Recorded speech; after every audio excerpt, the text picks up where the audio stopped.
Some synths give you endless control. Midi, CV, a million modulation options. And Audrey basically has no input, no MIDI input, no audio input. It's a feedback network using a Karplus-Strong algorithm, but you, by manipulating the knobs, can gently coax little swells of feedback, just endless hours of fun. So I'm sampling the hell out of this thing. This is Charlie Clouser, the guy who wrote the music for the Saw films and was working with 9 Inch Nails for many years. He has a good point there.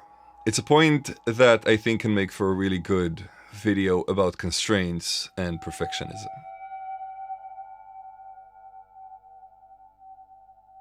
Quick announcement, if you own Audrey II, we just dropped a brand new firmware update. I'm playing it at the moment.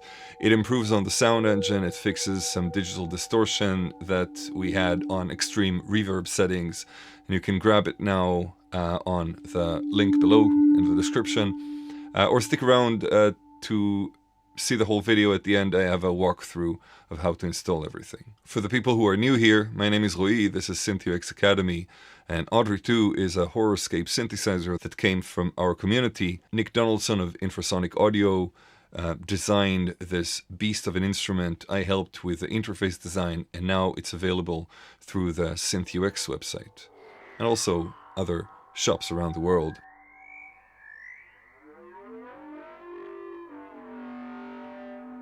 The instrument is built around the concept of Karplus-Strong synthesis. You can see here there is a feedback knob looping through reverb, filters, and some code witchcraft right here, which you're totally welcome to explore and discover on our GitHub. It's completely open source, and you can craft your own spells with it. There's also a tape delay right here, which sounds pretty damn good, and also feedbacked, because what's better than feedbacking into a feedback?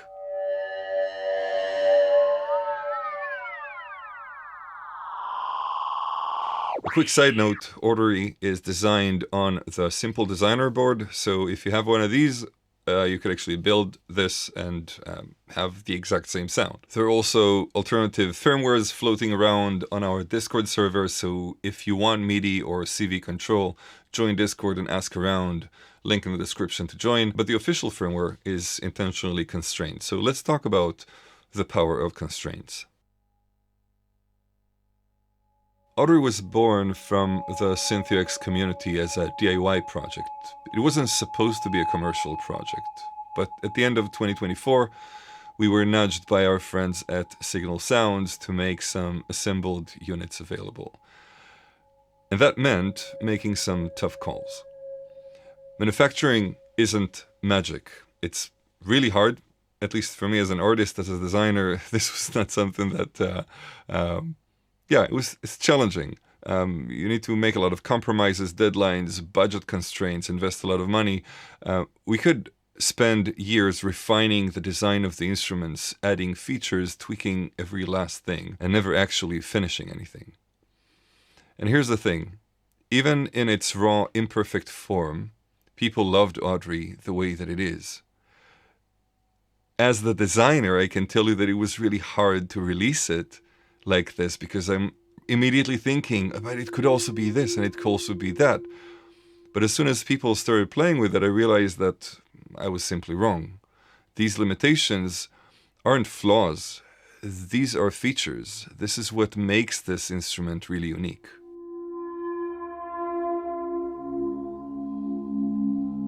These constraints force you to play the instrument rather than program it. They make you creative in ways that you wouldn't expect because of these constraints that take you to different places.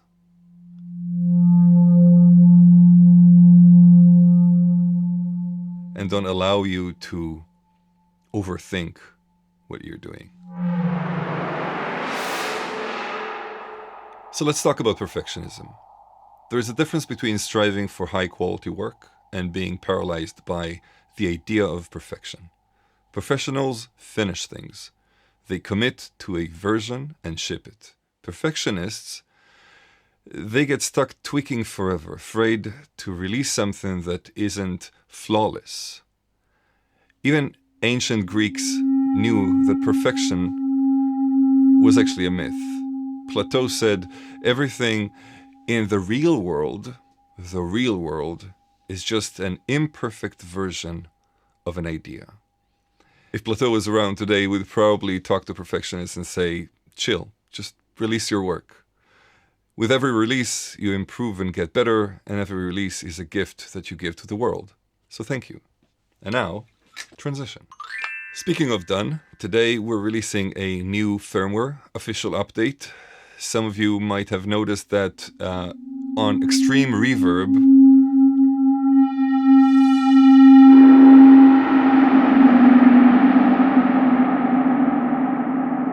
stuff like that, you would actually get this digital distortion in the signal flow. You can try this with your own unit.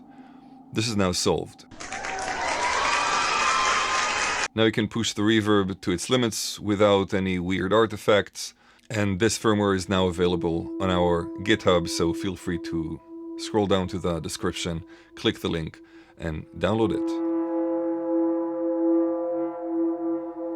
If you've never done any DIY projects, you might be intimidated to open the unit. Again, this was a project that started as a DIY, so it's a bit cumbersome. Sorry about that. This is me fighting my perfectionism because I wish it would be easier. But it's not rocket science. Let's get to it. I'm gonna disconnect the output, turn off the power, and with a screwdriver, open these 4 bolts. Now that we have them open, we can take the unit out of the enclosure, like this. If it's a bit tight, be gentle with it, but it should actually just go out like this. And then you discover that you have all these beautiful drawings in the back. You can also flip this panel. Okay, so this is Audrey that is made for manufacturing. So if you did the DIY project, you probably have lots of wires here. This one doesn't have it. And what I need to do is, let me see if I can focus the camera. What we need to do is to press on the 2 white little buttons inside here. And this can be a bit tricky. You can touch this one right here, like with your finger probably. I have pretty thick fingers and I can get there, but you won't be able to get here. So what I suggest to do is just take a small piece of plastic. You can push it in, and then you can press on it and press on both. But before doing that, you need to connect your Daisy into the computer. And ideally, you should use the cable that you received from me in the package, because it's a data cable. If you lost that cable, try to find another one, but make sure that it's a data cable. They're a bit thicker and they have another wire inside that allows you to transfer data. A lot of these micro USB cables, they don't have that because they're only power cables. So if the next step where we're doing things on the computer doesn't work, it's because your cable is probably not a data cable. That being said, now that I have this inside, I can stick my little plastic thing here to press on the button and press on the other one at the same time. Okay, so if this went well, you can open your Chrome browser, and it's important that it's Chrome. Press connect, and you should be able to see DFU in FS mode paired. This is great. Let's click on it, press connect, choose file, and select the Audrey II V3 that you downloaded, open, and press program. When it says done right here, congratulations, you have the new firmware uploaded successfully. Let's put this back in.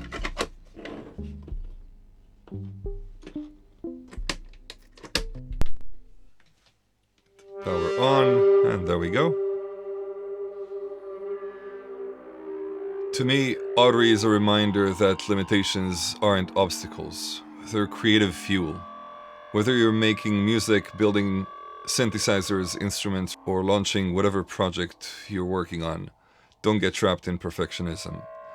Define a deadline and do your best till that deadline. Then release it. Remember that nothing is perfect and you're always going to see more and more flaws. That's why you're a creator. It's a burden, it's a curse, and it's a blessing. Release, improve for the next version. Before we go, we still have some B-stock Audrey left, and they go for 50% discount for community members. This helps us reduce waste because these PCBs are actually quite hard to recycle, and it makes me happy that more musicians can play this in a more affordable price.